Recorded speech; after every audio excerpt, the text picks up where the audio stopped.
Welcome to the Dynasty Vipers Vipercast, where all things football are injected right to your veins. With your hosts, Matt Donnelly, Calvin Shoemake, and Jeff Mueller.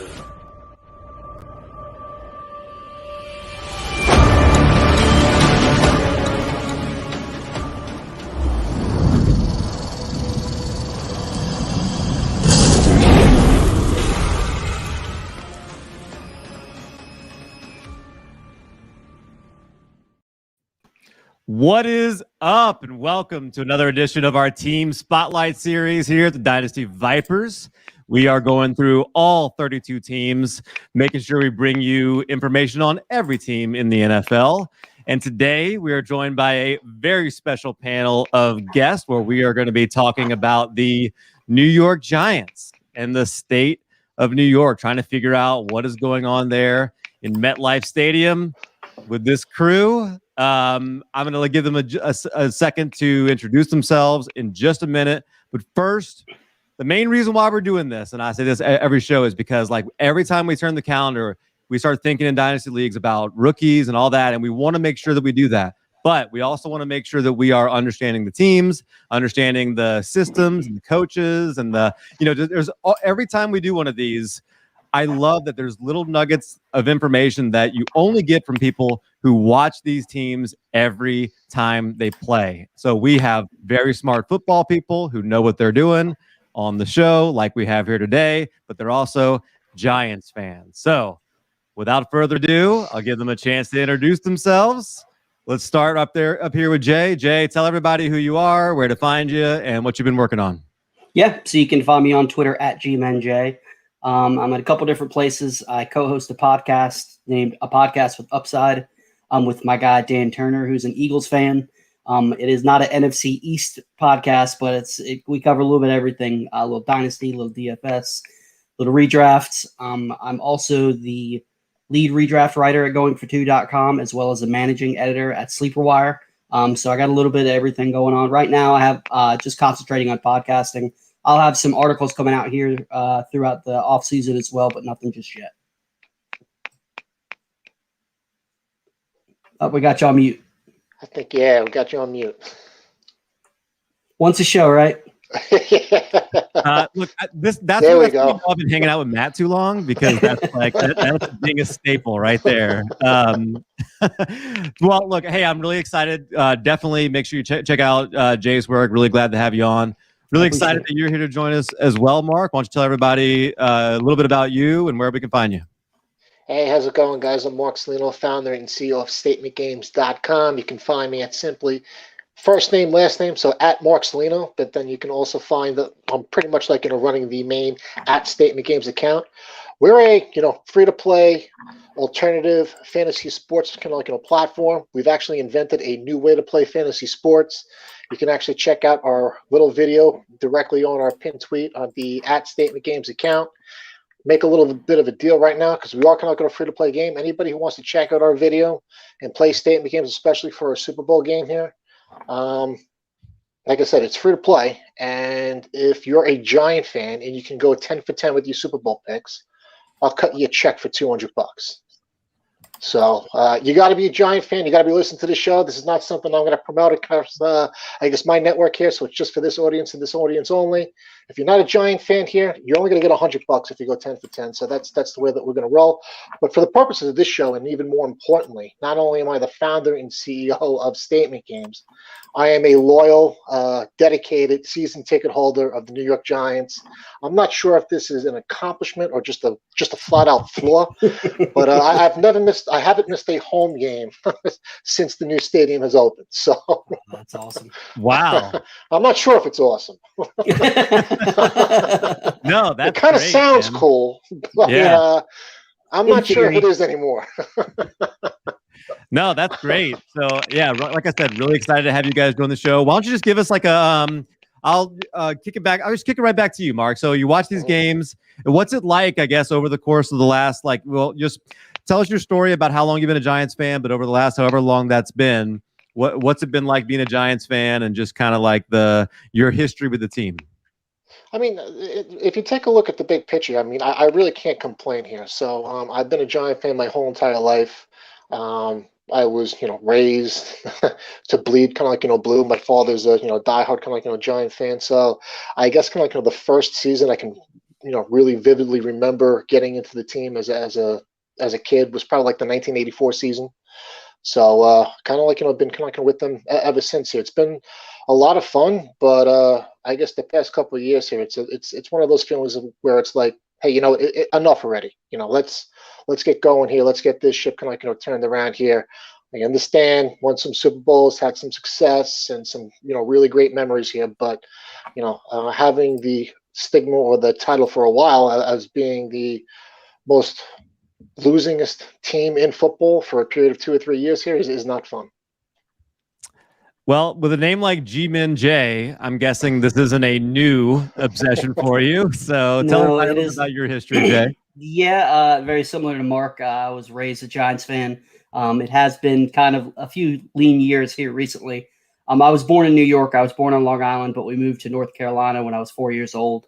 But sports is a very big part of my family, and my dad passed down his teams to me as well. So Yankees fan, Giants fan, unfortunately, a Knicks fan. I did pick up in hockey. I'm a Carolina Hurricanes fan, but that's the only North Carolina team that I picked up. We had 3 for 4 here. Yeah, I was a Rangers fan, and then. What do you mean you were a Rangers fan? I guess that when I was younger, for a different show. Yeah. When I was younger, and then when the Hurricanes came, I started going to their games when I was 7, 8 years old. So it's the only team I adopted. But a diehard Giants fan. I am lucky enough to say I was able to go to Super Bowl 42 where they beat the undefeated Patriots. Awesome. So I'm not able to go to, being in North Carolina, I can't go to games frequently. I've been to old Giants Stadium. I haven't been to MetLife yet, but my claim to fame is I was at the game where they beat the undefeated Pats. So that was pretty awesome. Me and my dad. My brother was unfortunately in Iraq, so he couldn't come with us, but it was me and my dad. So that was pretty awesome. Awesome. And big Duke fan, right, Jay? Yes, yep, big time Duke fan. That's the reason we moved to North Carolina. Some of you don't know, some of you don't. I have an immune deficiency, and we moved to North Carolina because of Duke, because they are the best in the world for what I have. So that's how I became a big Duke fan. So great story. Very cool. Very cool. So after the show, we'll rank New York franchises, and we'll find out where we'll figure out where to put the Rangers in there. But yeah, so I guess to kind of focus on the Giants, and again, you guys mentioned it, 2020. Maybe it's been a little bit of a few years of being lean.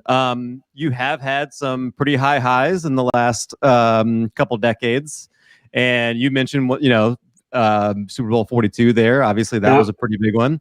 Winning the big one with Eli Manning, who's a New Orleans native. I'm right there in New Orleans, so big fans of the Mannings. But 2-time Super Bowl MVP Eli Manning. I just like to throw that out Hall there. Of Famer? So. Hall of Famer?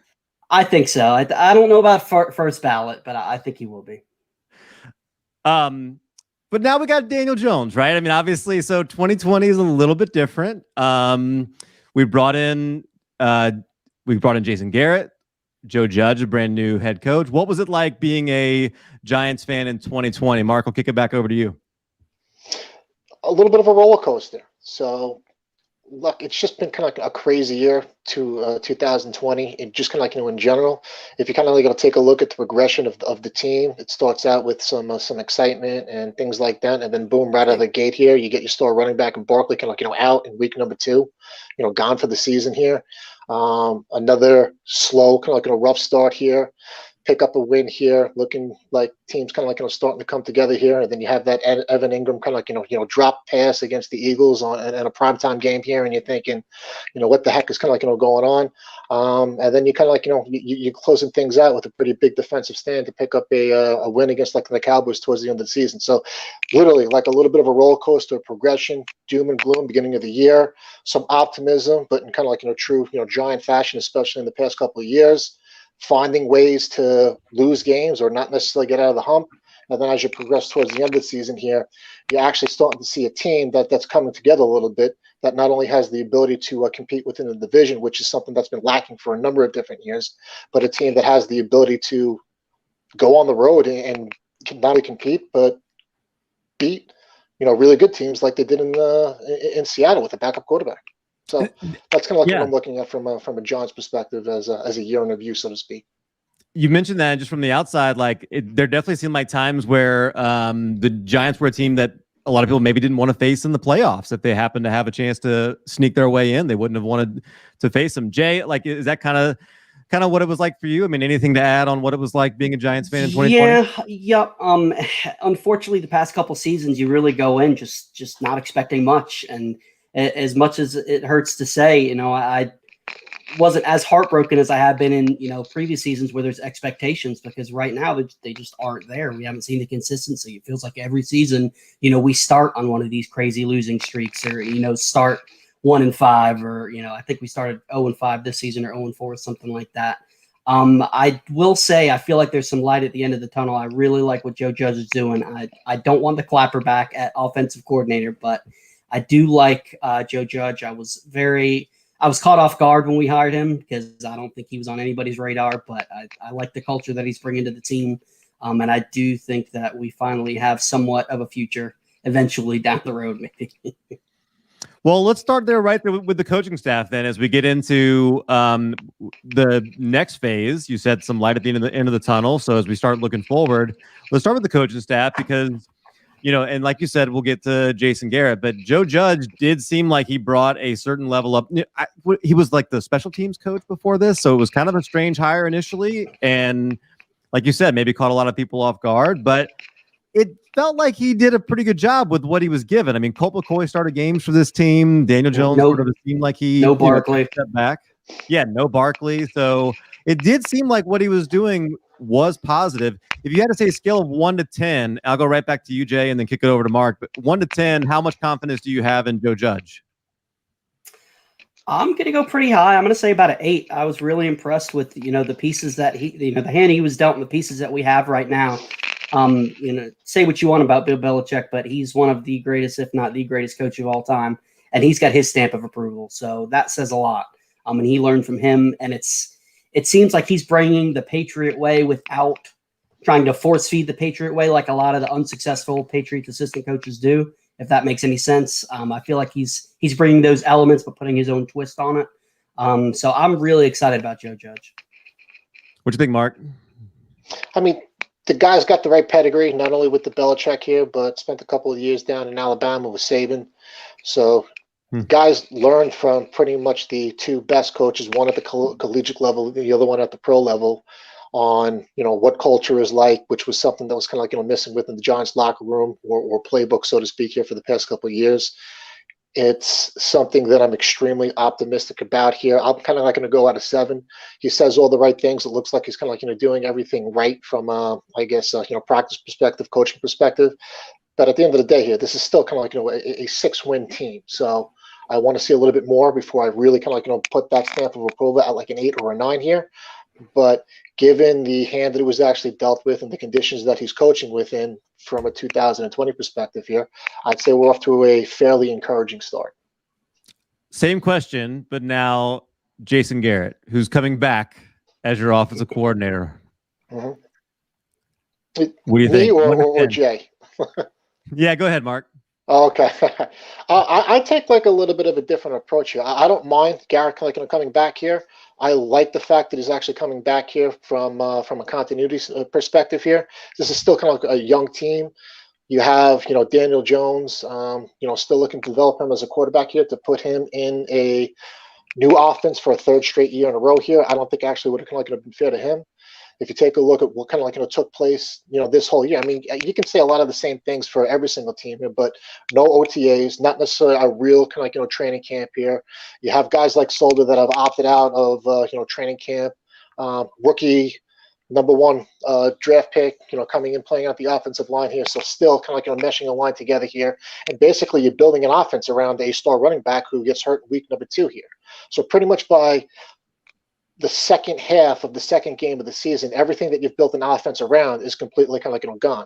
You have to retool that whole kind of thing here. You have a quarterback that's let's say a little prone to turn the kind of like the ball over here, and it's not like we're hitting it out of the park here with some wide receivers at the end here. I understand not a lot of points from this team over here, but when you take a look at literally, I don't want to sound cliche, the deck that this guy was actually handed with to coach with here, I think he did a pretty good job in terms of managing the game and making sure that the Giants had an opportunity to compete and win us these games as the season progressed forward.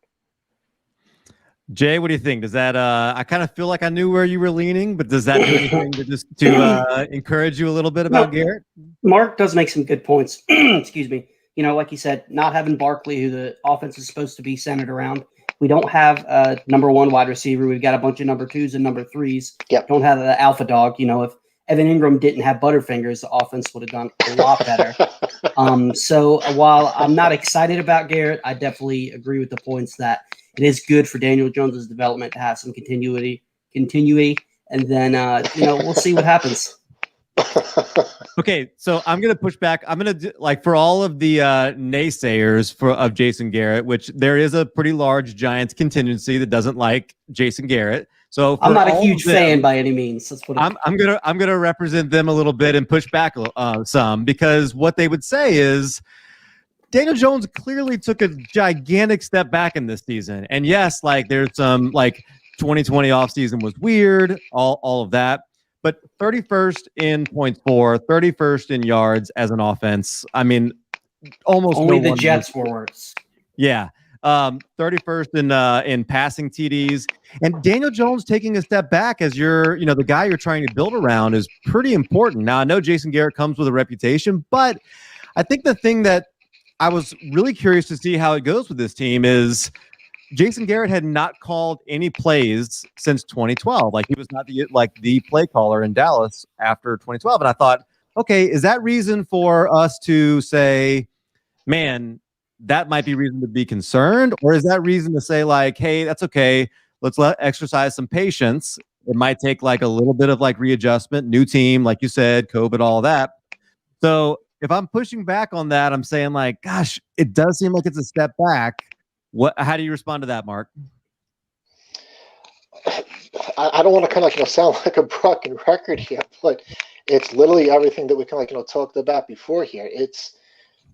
You don't have a lot of stars on this offensive kind of team here. I understand that it looks like he's kind of taking it back here, but again, it's pretty much a whole brand new line to kind of start that season. And I new offense that you need to learn here. Not a lot of time to kind of learn it. Not a lot of continuity or time to kind of gel with that team here.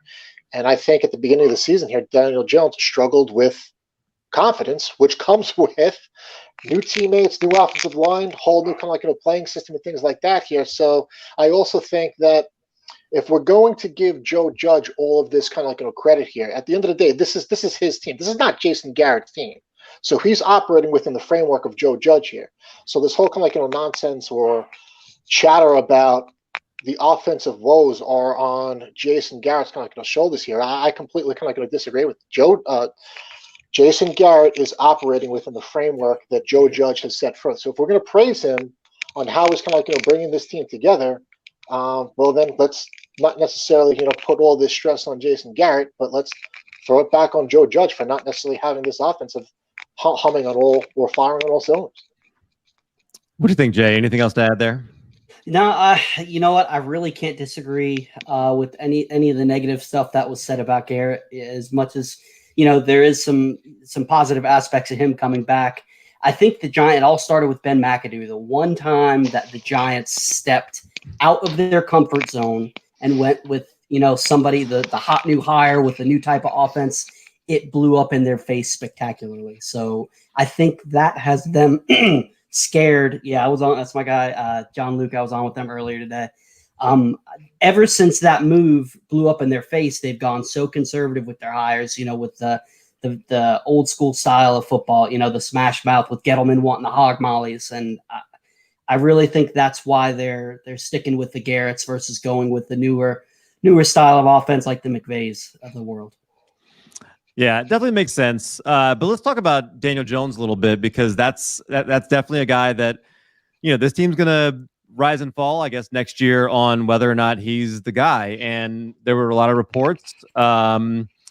Jordan Ronan of ESPN saying Daniel Jones is their guy. They're not going to be making a play for Deshaun Watson, or he doesn't expect what he's hearing from the team, or anybody else for that matter. So Daniel Jones is going to be the guy. Jason Garrett's there.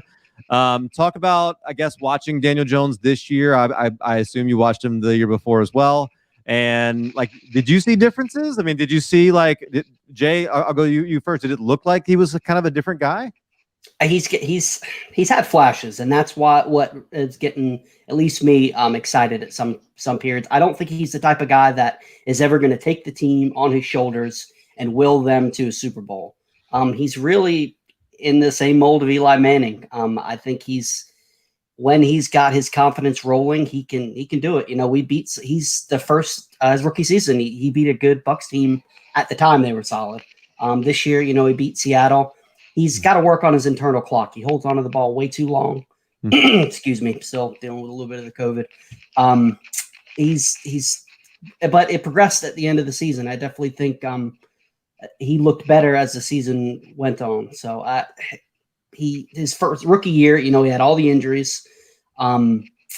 We don't have an alpha dog wide receiver. I really think that would do wonders for this offense. Getting Barkley back, getting a number one wide receiver, putting Shepard on the other side and, getting the electric place out of Slayton again. I think that he can do it. The jury's still out whether it will happen or not, but I think it's the right decision to continue with him. And then, if it blows up in their face, then hopefully we'll just get rid of Gettleman.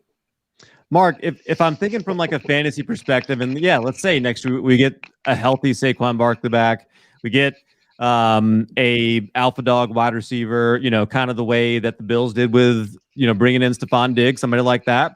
Like, what's the ceiling for Daniel Jones? Man, a lot of ifs, huh? Look, when you take a look at Daniel Jones here, he looks like a quarterback. He can make all the throws. He's obviously, extremely athletic.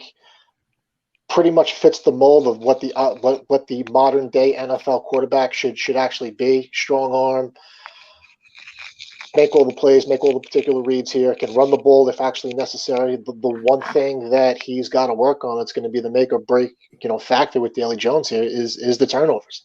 He's got to stop turning the ball over. He's basically, like Jay kind of said here, the eternal clock here, either get rid of the ball, kind of like it'll go down here, but he can't be taking sacks and coughing the ball up. He can't necessarily be, forcing balls into tight windows here and causing causing key interceptions. So that's going to be the difference between him being successful in this league and a giant for years to come here, or then looking in at going in a completely different direction here. This is the year. There's no more 4 or 5 year kind of periods for these quarterbacks in the NFL. He's got 2 years left on his contract, and if he doesn't necessarily make a significant stride kind of this year here, you could be in the same particular boat again here. But from an eyeball perspective, he plays the role. I mean, he looks like, and watching these games here, he can definitely play. It's literally the turnovers which are costly, and you kind of saw similar situations down in Tampa Bay with Jameson Winston and what eventually ended up with him. Yeah, that's a really good point, because I think so many times we look at the touchdown to interception ratio and we forget to look at those fumbles are just as costly. And certainly, you mentioned the sacks, and that's as a young quarterback, I mean, that's the kind of thing you expect them to, sort of deal with. And, hopefully he can progress, because I think from a fantasy perspective, he's got all the things that you would want, right? I mean, like, he can use his legs, he can make plays there. He pick up rushing yards. He could potentially, make plays where they don't exist. I mean, everything you'd be looking for in a new age kind of quarterback. And I hope you're right. And that's going to be partially putting those pieces around him, like you said, those ifs. And right now, they're not in a great cap spot for that. They got about $8 million, but there are some moves that they can make, and there are some what some of the beat writers are expecting. There are some fairly decent cap casualties that could create about $39 million, but it would require Kevin Zelter. I don't know how to pronounce his last name. You guys probably know better than me. I think it's Zeitler. Yeah. Then they were even trying to move him because he's pretty pricey last year. But Golden Tate and even Nate Solder, who didn't play this year, is another one. And then there was a whole long list. But there's a ways that they can make some move and create some cap. What have you been hearing about what you expect about some of those names or others that you don't think is going to be around the team again next year, Jay? I definitely think that Zietler's gone. I think that Solder's going to be gone. No doubt in my mind, Golden Tate's gone. He was that. Never understood that signing to begin with. We way overpaid, and he was basically an older version of Sterling Shepard. I've heard some rumors that if they are really fed up with Evan Ingram, they could cut him and save about $6 million. I don't see that happening, but there's potential for it. And then, like you said, there's about a list of 5 or 6 other guys, like third string tight end Toilolo, that could each save us about $2-3 million. That'll add up. That hopefully will give us enough money to sign the rookie class and make a big splash. Hopefully, if we don't draft a wide receiver, maybe sign a wide receiver. We need some pass rush help as well. Well, and to that, I'll also just add in, and I'll toss it over here to Mark. But when you say pass rush, another really big free agent right now, you don't have Leonard Williams signed. That's a pretty big guy that I assume you'd want to try and sign him back. Leonard Williams, Kyle Fackrell, Cam Fleming, and even I don't know if you want to bring back Wayne Gallman, but he certainly seemed like he did a pretty good job filling in for Saquon Barkley when he did. Mark, do you expect them to try and bring Williams back or some of these other names?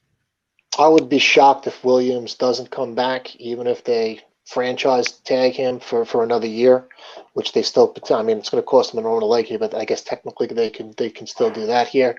I do not think that they'll cut Solder, but I do think that he will retire. Mm-hmm. So I think regardless, that stuff will come off the cap here. I mean, he didn't play last year, and he's got some, I guess, things that are a little bit more family pressing that I can kind of see him kind of retiring. I don't think he was got that much to prove within the league anymore. We'll kind of have to see. Let's see here. So Delvin Tomlinson, I believe, is a free agent this year as well. So depending on what they do with Williams, we'll have to see if they have an opportunity to kind of bring him kind of back and things like that. Not necessarily sure if Tate will kind of go. I do understand kind of Jay's kind of point here. I actually like the signing when they signed him. Young quarterback, veteran, has the opportunity to provide some stability and some sanity at the, I guess, wide receiver corp. Although in the past couple of years, it's not like he's provided much sanity with the off the field problems that he kind of start here. We'll have to see what happens like that here. Plus, I think the NFL is actually raising the salary cap this year as well. So we'll have to see what that final number looks like. But getting back to your point here, when everything's kind of said and done here, I do believe the Giants are going to have some cash to play around with this year and what they actually do with it. So that I guess covers all the people that you're already familiar with, that they know that bringing them back in. Let's talk a little bit about who they might acquire. Obviously, a couple ways that teams can go about that, and let's start with the draft because there's a lot of very interesting names, and they have a pretty high pick. I mean, they're picking number 11. There's going to be some really interesting names to pick from there. Do you expect them to stick on the defensive side? Like a lot of the mocks I saw had them on, picking guys on the defensive side, but there's a lot of really interesting skill position guys too. Jay, I'll kick it over to you. Which side of the ball do you think they're going to focus on mostly in the draft? I think it depends on what happens with free agency. Which route they're going to go. If they're able to sign a Kenny Golladay, Chris Godwin, who I do think will be back with the Bucks, but they're able to sign a number 1 wide receiver. I could see him going defensive. Although I have seen scenarios which would have me excited, them drafting Kyle Pitts if they sign a number 1 wide receiver. So that'd be pretty awesome. I don't think that happens, knowing the way that Gettleman thinks he would go with either offensive line or defensive line if we're able to sign a wide receiver. If we do draft a wide receiver, I would expect probably somebody like Devonta Smith, Jalen Waddell, someone pretty much the guy that falls in that range, which I would be more than happy with either one of those guys. Mark, what do you think? Would you if the Giants use another high draft pick on a tight end, would that sit well with you? No, I look. I would put kind of Ingram looks like in that same category as Daniel Jones here. You got one more year, man, and that's what I would I would ride him out for another year, kind of see what happens. I don't necessarily have a preference on what side of the ball they go ahead and draft in the first round here. I would like to see them stick on the line, whether it's offensive or defensive. So Yeah, I've seen some of the stuff with Waddle from Alabama, kind of like dropping to number 11 here. You can't necessarily complain about that here, but I think it's just the way that the NFL is here. I mean, there's so many free agents and players that are available in the draft at some of these skills positions, specifically at the running back position, the wide receiver position. I don't think you have to kind of draft that high up unless you're literally one or two players away from really competing for a Super Bowl, which the Giants aren't. They need help in a lot of different areas, especially kind of at the lines here. But with that said here, I wouldn't necessarily mind them kind of picking up let's say kind of an outside linebacker like Parsons from Penn State here.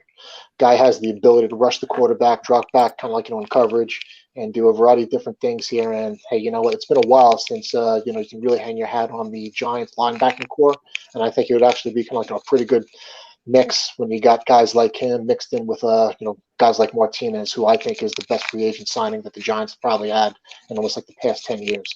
So that's what I'm kind of looking at here. But I forget the guy's name. I'll probably remember it in 2 seconds here. And I'm thinking that defensive end from Michigan. Was it Whitney Dye? Yeah. Pay or something like that? Yeah, Whitney Payne, I believe it is, or something like that. This is where we need Matt Donnelly in here. Yeah, I'm not a huge college guy, so. Matt, if you're in the chat, tell us. He knows. He's saying it. So, people are screaming it right now. Yeah, it's like Quiddy Pay or something like that. Whitney, sorry, the defensive end from Michigan. Now he's more of a I guess hand in the dirt type of a guy, and where if you're playing like that, John, they want the guy kind of standing up in the end here. But given his size, his frame here, and look, he's a kid, extremely athletic out of college here. I believe he can be coached to do whatever the heck you want him to do. Well, and that would make some sense, Jay. You mentioned that Daniel Jones was kind of like Eli Manning. He's going to need his own Michael Strahan. So hey, that might make a little bit of sense. But I can see that. Let me ask you this though, we've seen crazy things happen in the draft every year. There's always somebody who makes a pick we don't expect. At number 11, I mean, you could be looking at a quarterback that's sitting there. Somebody might fall. Is it impossible that the Giants pull the trigger on drafting a quarterback? I do think so. I think with Gettleman, he's basically hung his hat on Daniel Jones. When he took him that high, which don't get me wrong, I like Daniel Jones. I don't like how high we drafted him. I feel like we could have took a step back. I don't feel like he's the guy that you go all out for. That being said, I think Gettleman pushed all his chips on the table with Daniel Jones, and that's why I think that they're going to look at the offense finally and trying to get him some weapons, because we other than Barkley, we don't have the explosive weapons. Ingram, I like him, but I just feel like his production has always come when everybody's been hurt, when he's basically the only guy left on the field. His rookie year, he went off when we had practice squad players starting at wide receiver. So I'm not one to necessarily cut bait too early. I'm not saying that we should cut him, but I don't think he's what we drafted him to be. So I definitely think that we really got to focus. If we're going to go in with Daniel Jones, we got to get him some weapons. So then let's talk about that, because it doesn't sound like, it sounds like maybe you draft one of those weapons early in this draft, maybe that second round pick, something like that. But also there's free agency. And so right now you're looking at, you all kind of think Golden Tate's probably gone. You got Sterling Shepard, you got Evan Ingram, who, can be frustrating, but certainly has a lot of upside. Darius Slayton fell off the map. Like, he looked like a guy that had a great connection with Daniel Jones last year, and then all of a sudden 2020, that magic was gone. Well, one of his big games too came with Eli Manning. So that was a lot of, one of his biggest games was that where Daniel Jones was hurt and Eli Manning got the farewell that he deserved, which I was very happy about that. But he threw up a couple of ducks and Darius Slayton just went up and got him. So that's like, I just feel like having Shepard and Tate was just redundant. They're the same type of player. Tate did offer a little bit, was supposed to offer the veteran leadership before he started getting in fights with Jalen Ramsey about his sister. But that's why I really feel like it's so important for us to get that playmaker to balance, the weapons that he has. We just don't have that guy that he can look to when he's in trouble, that he can just chuck it up and He can get the ball, the Plaxico Burress like Eli Manning had. So I really feel like if we're going to be successful with Daniel Jones, that's what we need to do. All right, Jay, I want you to call your shot on free agency here. So here's how I'm going to put this question to you. You got Daniel Jones, you got Saquon in the backfield. Who are the other skill position players lining up on day 1, 2021? I think we're going to make the splash, and I think we're going to go and pick up Kenny Golladay. And then I think that Dave Gettleman will wind up spending the first round pick. I would like to go with Pitts. I know it's ridiculous to go with normally I would say it's ridiculous to go that high for tight end, but he's good. That's the one thing. He's a monster. He's one of those guys who's this new NFL with the positionless players. If we're gonna go all in on this offense and go all in on Daniel Jones, you put Kenny Golladay out there, you put Kyle Pitts, Sterling Shepard, Darius Slayton, and Barkley. That's if Daniel Jones can't get it done with those guys, then he's not the guy. That would be my dream scenario. But honestly, if we sign a wide receiver, I think that Gettleman will probably go on one of the either offensive or defensive line, which is fine. I would be fine with that because when we won 2 Super Bowls, we had a dominant offensive line and we had a dominant defensive line. So the game is still won in the trenches. Mark, what do you think? What do you think? Skill position players lining up with Daniel Jones and Saquon day 1. How about Juju Smith-Schuster? I think that can kind of make a pretty kind of like a good splash. Put him in the mix with Slayton as well as Shepard. I think. Look, I take a little bit of a different approach here. I think the Giants kind of do have weapons here. It's not going to make that much of a difference here if your if your stars or your weapons can't stay on the field. Whether it's kind of like with Barkley. I mean, it's not like Shepard has been the healthiest of wide receivers over the past couple of years and things like that. So, but you want to make a splash, I like let's get the guy from Pittsburgh kind of in there and see how that plays out. But I wouldn't necessarily mind it, nor would I actually be surprised here if you don't see a splash from the Giants in terms of sexy weaponry or picks like that here. Sticking with, good old-fashioned fat people and putting them on the lines here and going from there is where I can kind of see Gettleman going. Gettleman loves his hog mollies. Yeah. How would Joe Judge handle Juju dancing in the middle of the field and posting TikTok videos? He would get some type of I guess what type of giant way type of lecture or speech, and I think it'd be his contract. That would probably be it would be a condition of kind of like moving forward with the team. Although I like those videos, I thought they were pretty freaking funny. I hope let him have some fun. Yeah. People hate on Juju, and the guy's having fun. Let him. He's got personality. Not doing anything wrong, but yeah, I'm with you on that. Let him play. Right. I'm all about that. I'm in the minority. But yeah, let him play, let him have fun. Yeah. And let's see. Win, yeah. This only comes up here if if you're losing to the Bengals on a Monday night game. That's exactly right. So the only guy the guy we haven't really taken too much time of diving into is Saquon Barkley, and we promised some quad talk, so we got to make sure we deliver on that. But absolutely, let's talk maybe more specifically about that knee, because Saquon is as unbelievable as he is. There are some naysayers that think like, hey, here's a guy who's spent a lot more time hurt. And, even though he didn't miss as many games in 2019 as I think most people think he did play a lot of those games hurt. So, is this a problem? Like, is this something you think is the Giants need to be concerned about, or like fantasy owners who have him? Should they be concerned about that, Mark? Yes. Yeah, absolutely. You should be concerned. It's been 2 years now. The guy can't kind of stay on the field.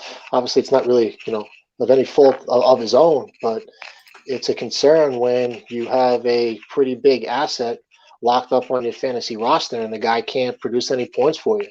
So you never know what these guys look like when they come back here. You saw that he didn't necessarily look like he came back to his normal self when he came back from that high ankle sprain here. And this is a completely separate, more intense, injury. So we're going to have to kind of wait and see here. I would not be buying high on Saquon Barkley from any type of fantasy perspective, especially from a dynasty perspective right now. In fact, if you had an opportunity to get some value for him in a trade in the offseason, I'd go ahead and do it. Jay, Mark's saying he's going to sell Saquon Barkley. Are you buying? I am buying. I'm not as concerned as Mark is. While I don't think that, there definitely has to be some concern, but he was injured early enough in the season that he should be completely healthy when he comes back. I think people are forgetting how good he is when he is healthy. Not you, Mark, but just in general. And he looked so, he looked rough last year when he came back because he came back too early and he was still playing on that high ankle sprain. And when at the end of the season, when he finally healed up, he led teams to championships. So I think that the way that they're hopefully investing in this offense, I'm not saying go out and buy high, but if people are offering a discount on Barkley, I'm looking to acquire him. Well, okay, so if you're let's say you're in a startup dynasty draft, how high are you willing to pull the trigger on Saquon Barkley, Jay? If you're buying, does that mean are you taking him in the top 2, top 5, in a one QB draft? One QB draft. See, I normally do super flex, so I gotta think a little bit. I'd probably still take him in the middle of the first. I'd say middle to back end of the first. Does that sound about right to you, Mark? If he fell to me in the third round, I would take him. In the third round? I would not be taking him. There's so many different options and so many kind of resources that you can pull from a running back perspective that are going to play for you. I would not. All right, maybe tail end second round, high end third round here is when I'd actually be looking to take Saquon Barkley. Until he can kind of prove to me he has the ability to stay on the field and produce consistently, that's where I'll actually take him. On the flip side of that here, I would actually be buying on Daniel Jones and Evan Ingram. They've been put through the ringer completely, or people are completely, down on them from a dynasty kind of perspective. I mean, if you like value, you're getting two players with. There's only an upside with both of those guys, which is kind of weird when considering Evan Ingram is technically a Pro Bowler this year, which I have no idea how the hell that happened. No way. He definitely did not belong. But it is but it goes to show because it's what the players that are voting for the Pro Bowl this year. So even though we're looking at him as kind of as fans and being here's a guy that's going to drive you absolutely freaking nuts and pull your hair out here. There's enough players around the league that think enough of him and his skill set and his talent level and where they voted him for the Pro Bowl. So players like that, I think you can get extremely good value for, and I'd be buying on that. Jay, I'm gonna stick with Saquon Barkley a little bit, and let's just say how high could I put the number of games played for 2021 and you still take the over? Could I say? Whew, that's a tough one. Say 13 and a half and you take the over on it? That's probably right around the max that I would feel comfortable. And comfortable is maybe not the right word. That I would be willing to say. Probably maybe 12 and a half. I think I'd be comfortable. I could definitely see him missing a couple of games, getting banged up. Mark, what does Statement Games have to say about the amount of games he'll play? Or does Statement Games have anything to say about that? I'm not sure what Statement Games has to say, but Mark Salino, the season ticket holder, who's shelling out all these freaking money here to go watch these games play here, he better be playing 16 games, not necessarily 12 and a half. If he does play 16, then he's I 16. That's what I kind of want. If you happen I would take him first. If he's clinch playing the division and lock up a number one Yep. seed in the NFC or something like that, yeah, you can go ahead and sit the last game of the year. But other than that, 16 or bust. That's the way I'm looking at it. I have him as my RB. He's got to play. He's got to play, and I think he's going to be highly motivated to play. Yeah. I mean, look, he's only got a couple years left on this contract here. He's got to start showing some stuff here, which is a shame because I think he was in line for a pretty big contract this year. Right. During the season, just second quarter of week number 2, he goes down. Yeah, and this is the first year that he's actually eligible to sign an extension, and he's talked a little bit about that. And he says, hey, I can't necessarily do anything about it right now, but it does sound like there's some motivation on his part. And if he comes back and he's motivated, and like if his body doesn't fail him, he's going to be amazing. But I guess my fear is that it will. And everybody has that label until they prove they can do it. So hopefully this is the year where he proves that he can do it, and hopefully it's a year where the Giants are able to make some moves and do some things in the NFC East. And hey, I think that's about. It's not going to take a whole lot to win the NFC East. Yeah, I mean, you look at I did a Washington football team one already with Chase and a couple other guys, and there's no quarterback right now. I mean, like, they're having just as many problems there, and they're the ones that won the division. Obviously, we know the problems Dallas is having. Dak is, he's not healthy right now, not even signed. The Eagles are a mess. So, I mean, like, there's an opportunity for the Giants to make some moves and kind of go all in. And I hope they're aggressive. Like, I hope they don't just sit back and wait. I think if I was a fan, I'd want them to be a little bit more aggressive than maybe normal. But yep. I'm with you. You hit the nail on the head. It's exactly how I feel. It's now or never. We've got the chance that we could win this division next year if we make the right moves. That's why I feel like if Gettleman thinks Daniel, like I've said it a few times, if Gettleman thinks Daniel Jones is the guy, he made some really good. As much as I give Gettleman crap, he made some awesome signings on the defensive side of the ball with Martinez and Bradbury and Logan Ryan. Yeah. Mm-hmm. It's time to get Daniel Jones some weapons. Well, fellas, I think that's a show. I think we did a good job covering the Giants, setting everybody up for season tickets, or for not season tickets. What was I about? Setting people up for the off season from a season ticket holder, and Jay, who obviously is a huge Giants fan as well. I think you guys did a great job breaking it down. Once we get past this off season, back June, July, whenever things kind of settle down, I definitely want to have you guys back to talk about kind of what they did and what you expect for the season. And that'd be fun. Yeah. So, Mark, last word for you. Why don't you go ahead and just tell everybody again where they can find you, and just make sure that they know those handles to follow you on Twitter. Yeah, sure. So Twitter is at Mark Salino, and Mark is with a C. So it's M-A-R-C, and then my last name, which is S-A-U-L-I-N-O. And Statement Games is all one word, simply at Statement Games. And of course, you can find Statement Games at www.statementgames.com, or you can find this in your favorite app store by simply searching on Statement Games Fantasy Sports. Jay, anything else you want to add? If not, just tell them where they can find you, and just one last plug for what you're working on. Yeah, Mark, I appreciate the conversation with you, and thank you for having me on. I'd love to come back and see what happens with, talk about what they wind up doing. But again, you can find me on Twitter at GMenJ. My podcast also has its own Twitter. It's Pod with Upside. Again, goingfor2.com and Sleeperwire. I'll have some stuff coming out soon. Well, thank you guys so much for coming on. I definitely appreciate it. Enjoyed it.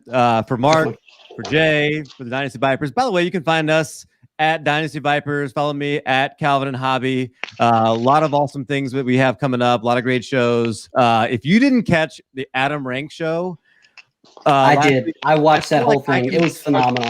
This week, I feel like I can pump that one up more than the others because I wasn't on it, so I don't feel like I pumped it up. But Adam Rank and Matt and Lewis were so funny together. Yeah, Adam Rank is great.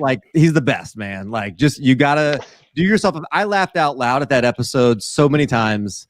Do yourself a favor and go check that out. Bob Harris' show was great too. I watched that one as well. Gosh. That was a fantastic show. Dude, he got real a couple times in there, in a way that I'm telling you, if you're new to this industry and you're trying to work hard, any industry, honestly, just listening to him is motivating. He's just you hit the nail on the head. I really took what he said to heart. I really enjoyed that episode.